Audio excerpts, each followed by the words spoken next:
How to demonstrate effective management of harmonization within a maintenance contract. Because here's the thing now, with our 145, our safety management system has got to connect with all our organizations who we do business with.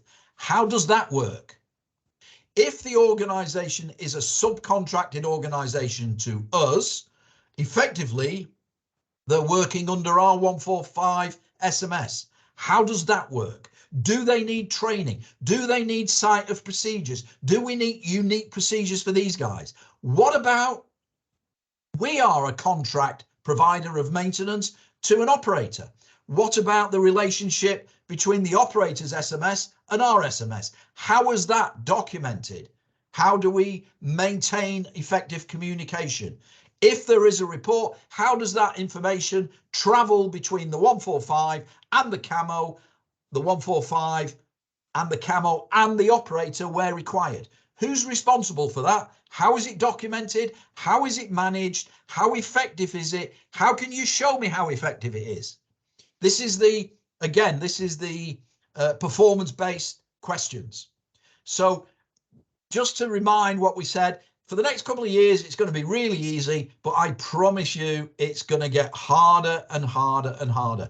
If you start off on the back foot, you're always going to be at a disadvantage.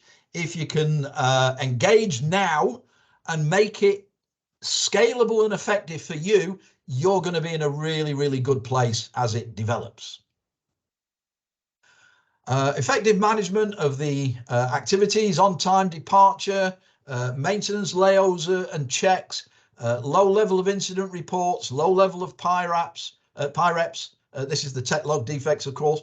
A minimal AOG experience, minimal use of the MEL. All of these are essentially measures of performance.